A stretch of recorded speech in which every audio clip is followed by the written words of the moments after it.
Pinjemnya aja lu, dokoh banget lu. Tagih. Yang ditagih aja lu. Pura-pura sakit, hilang mulu lu.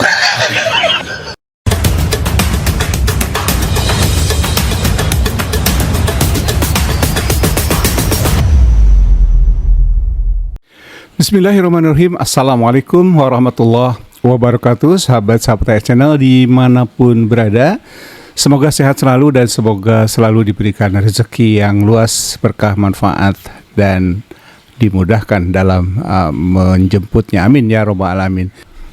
Sahabat pasti kenal dengan sosok yang satu ini yang sering sekali teriak-teriak di di acara TV ya, terutama di Rakyat Bersuara. Dialah Freddy Damanik. Freddy Damanik ini adalah waketum dari Projo yang baru-baru ini bersama Budi Ari katanya ya diperlihatkan atau melihat secara langsung ijazah Joko Widodo. Nah sahabat, Termol ini jumpalitan ya, membela Jokowi, membela kereta cepat yang sampai megap-megap, ujungnya oleh para pakar tersungkur KO ya dengan argumen-argumen pakar yang luar biasa. Ada Saud Sitomorang mantan KPK, lalu kemudian Pak Agus Pambagio ya yang tahu persis bagaimana sejarah kereta cepat.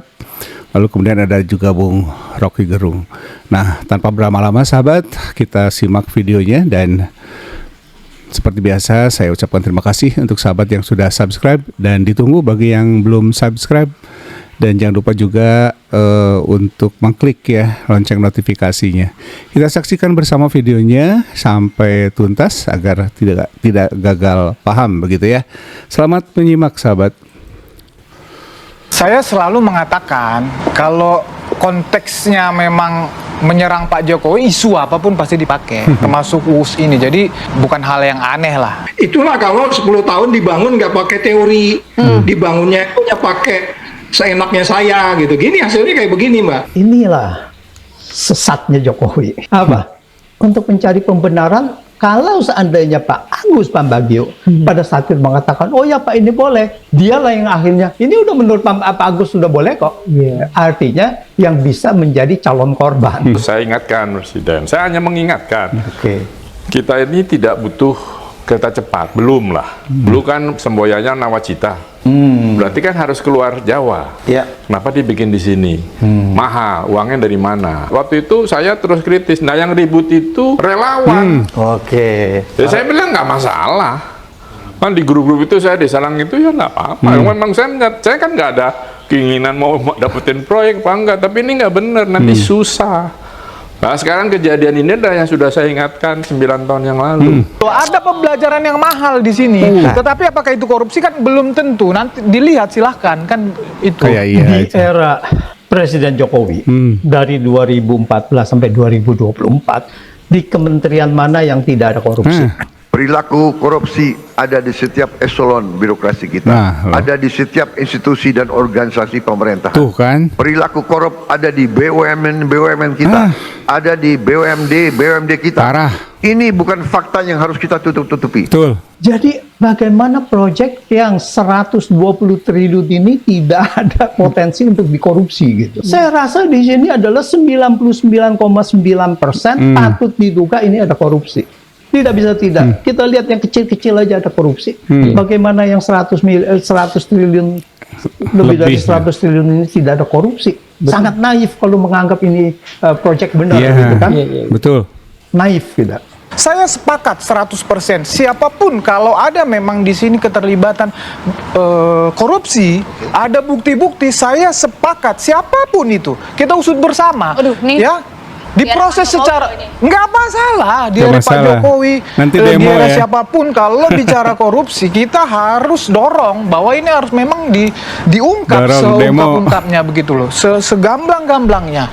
Jadi bangsa ini memang harus apa ya, saya bilang ya kita kasihlah pembelajaran kepada masyarakat. Oke, yang salah kita katakan salah, kalau ada korupsi silakan diproses, tetapi mari kita berikan apresiasi. Ini lompatan besar peradaban ini. Itu nanti yang kelihatan dari niat jahatnya di situ kelihatan. Jadi ketika Jokowi dilantik 30 Oktober 2014 itu, kemudian September 2015, 6 bulan kemudian dia putuskan proyek ini. Nah kemudian di tengah jalan itu membusuk, siapa yang bikin busuk, kenapa busuk dan seterusnya, itu udah jelas mens reanya kelihatan di situ. Kalau Anda bicara korupsi, Anda bicara niat jahat dulu, baru kemudian bukti-bukti niat jahatnya, itu udah cukup banyak. Itu target terbaik kok. Kalau nggak ada WUS harusnya ditambahin tuh kereta cepatnya dari Jakarta ke Surabaya. Banyuwangi. Hari gini orang waras mana yang masih percaya Budi Ari sama Projo? Musrik tuh yang ada. Ketum kami yang menyatakan lanjutkan saja, ya tentu dengan saya bilang tadi dengan kajian-kajian lah. Bukan soal ini mau kemana, nanti kita sambung sampai Papua juga bisa, uang kita banyak gitu ya. Cuma persoalannya bagaimana Anda bisa menyelesaikan ini gitu loh. Itu beresin dulu, di hold dulu, berhentiin dulu, beresin evaluasi dari awal, pakai semua teori-teori, teori kesejahteraan, teori Lemhanas. Mereka dipertanyakan kenapa di Halim, sedangkan Jepang nawarkan di katakanlah Jatinegara atau di mana gitu ya. Jadi jangan jadi menimbulkan kecurigaan karena Anda tidak transparan. Kan syaratnya tadi transparan.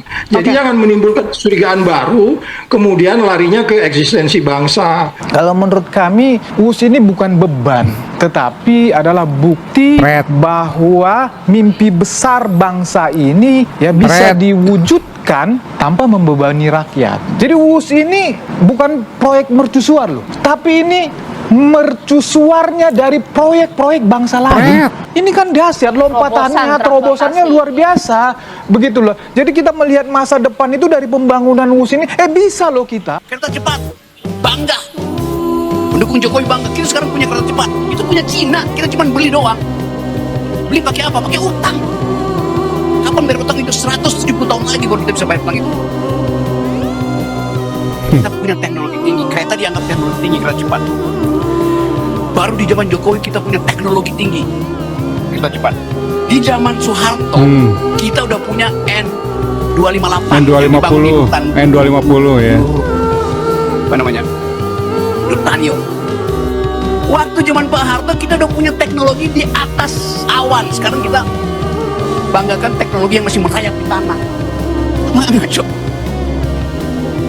Habibie udah bikin pesawat terbang fly by wire yang kecanggihannya itu diakui dunia. Kita tahu semuanya banyak yang menolak, ya cuman kroni-kroninya saja yang mendukung. Ya pada saat itu tentu saja di kementerian-kementerian yang itu yang mendukung, ya termasuk dengan Luhut, ya itu juga dia Panjaitan, ya Luhut Panjaitan, dia juga sangat mendukung ya Kementerian BUMN pada saat itu kan. Nah semua ini harus dipanggil gitu, semua ini harus ditanyakan, harus diinvestigasi bagaimana ini bisa seperti ini gitu. Kan kenapa Anda mengaksep juga yang 2% gitu, kenapa harga itu bisa 5,8 miliar gitu. 5,8 miliar awal proyek, terus menjadi naik menjadi 6 miliar. Kemudian jadi 7,2. Oh iya, 10 tahun ini kan semua teori-teori korupsi itu berlaku di situ semuanya. Iya kan, mengenai apa yang disebut sebagai political expert person, orang-orang politik yang main di situ. Itu semua teori politik itu paling sempurna nih di proyek ini. Kalau kita pakai follow the money, Pak Saud, apakah PT PSBI di situ ada KAI, ada Wika, ada Jasa Marga, ada PT PN8 meskipun katanya kecil begitu ya sahamnya di situ. Kemudian juga ada PT Beijing Yawan punya Tiongkok dalam skema B2B yang awal gitu. Apakah Anda melihat itu akan berkisar di mereka? Jawaban yang punya jawaban tuh mereka. Ya, itu simpel sebenarnya. Ketika uang datang dari overseas masuk ke Indonesia, terus masuk ke kantor, ke kontraktor, beli paku, beli semen, beli apa, beli pembebasan, itu kan semua kelihatan uang masuk itu terus kemudian lari ke semua yang memakai uang itu. Dan PPATK punya catatan, nggak mungkin dia nggak punya catatan. Salah dia kalau nggak punya catatan. Ini uang gede. Jadi ini simpel, Mbak. Kasus ini simpel kalau dari sisi. Maaf ya Pak Jokowi, maaf nih. Saya pendukung Anda, tapi kalau yang nggak benar, saya pasti sampaikan nggak benar. Udah Bang Luhut, aku kena diemu. Kalau kau dendam sama saya atau kau benci sama saya, silakan aja. Tapi niat baik saya itu untuk urusan ini, untuk urusan bangsa ini, nggak ada yang lain. Saya anggap dulu Bang Luhut ini salah satu figur yang bisa merubah bangsa ini ke arah yang lebih baik. Saya simpulkan beliau ini adalah merah putihnya tentara. Ternyata. Tibalah ke istana suatu ketika, relawan sama Pak Jokowi ketemu secara berkala. Sampailah ke soal WUS. Saya ini kan polos-polos saja Bang Marji. Ya, ketika bicara masalah WUS, saya langsung ngomong, Pak Jokowi, ini apakah soal kereta api cepat Jakarta Bandung ini sudah layak dari sisi urgensi, kemanfaatan, dan kemampuan ekonomi. Ibaratnya itu visibility study-nya sudah oke belum Pak, saya bilang. Itu abang menyampaikan langsung di depan Pak Jokowi? Di depan Pak Jokowi. Terhenti pembicaraan itu di meja serius. Ketika pas makan, saya kok merasa ada ganjalan ya, masih mengganjal di saya. Saya tanya ke Mas Eko waktu itu, ke Mas Eko Sulistyo, Mas izin Mas, saya mau sebentar bicara dengan Pak Jokowi. Ya udah silakan, itu Bapak lagi makan di meja sana. Saya datangin Pak Jokowi. Di meja makan itu ada siapa aja? Saya berdua. Oh, Pak Jokowi makan sendiri? Iya. Berarti face to face? Face to face. Pak Jokowi sambil makan udang gede apa tuh? Lobster apa tuh? Lobster? Iya Pak. Kenapa Mas? Yang tadi Pak, yang kereta api Jakarta Bandung itu, saya tadi kok agak sedikit merasa apa saya terlalu mendahului Bapak? Saya bilang gitu. Itu kan tadi Mas Budi ngomong nggak setuju ya? Iya Pak. Alasannya apa katanya? Seperti yang tadi saya sampaikan itu Pak Jokowi. Kalau saya boleh nambahin, izinkan Pak. Apakah program kereta api cepat Jakarta Bandung ini, sekali lagi Pak, udah dihitung matang-matang? Pak Jokowi cuma jawab singkat. Wes Mas, itu udah program dari saya. Dan kita udah sepakat dengan teman-teman. Semua udah disiapkan secara sistematis. Perangkat hukum untuk menyelamatkan situasi-situasi seperti ini. Perpres nomor 107 tahun 2015. Ketika pemerintah itu memberikan pekerjaan proyek kepada BUMN, semua kerugian itu ditanggung oleh pemerintah dan negara. Gila. Maaf ya Pak Jokowi, maaf nih, saya pendukung Anda, tapi kalau yang nggak benar, saya pasti sampaikan nggak benar.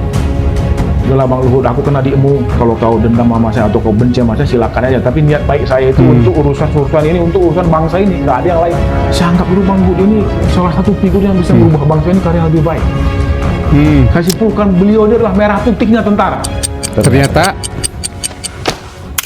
sama saja. Oke, nah yang barusan terakhir itu adalah mantan atau ex waketum dari Projo ya. Kalau tidak salah namanya Pak Budi Tarigan. Salah satu termul yang masih waras ya, yang pernah menyarankan dan memberikan pandangan tentang kereta cepat ini kepada Jokowi, tetapi diabaikan begitu saja, tidak digubris.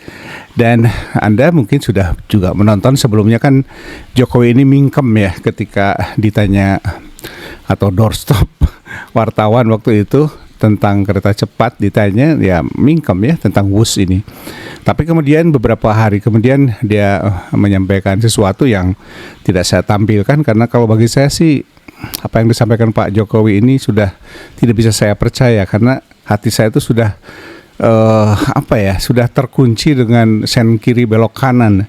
Nggak percaya saya apa yang disampaikan beliau itu. Karena biasanya kalau dia menyampaikan ke kiri maka sebetulnya yang ini ke kanan gitu ya. Lalu kemudian kita sudah dengar ya bagaimana pakar ekonomi Pak Antoni Budiawan menyampaikan mengkanter ya apa yang disampaikan oleh siapa tadi Freddy Damanik ya. Lalu kemudian Pak Saud Situmorang ini adalah pakarnya KPK ya, beliau itu sangat berpengalaman ya di KPK. Lalu kemudian ada Bang Rocky Gerung yang menyampaikan, Freddy menyampaikan ini lompatan teknologi. Oke, saya termasuk engineer yang menjadi saat itu menjadi saksi lah ya N250 ya, saksi hidup mungkin ya bagaimana N250 ini dibangun di IPTN saat itu di Nurtanio ya, PT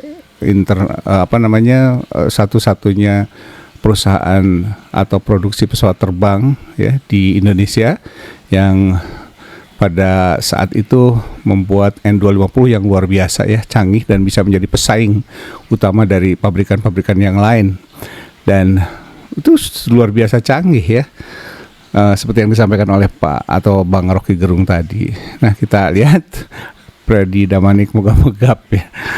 Ya itulah sahabat, bagaimana termul ini jumpalitan membela Jokowi beserta kereta cepatnya dan dihabisi oleh mereka yang sangat pakar ya di bidangnya masing-masing.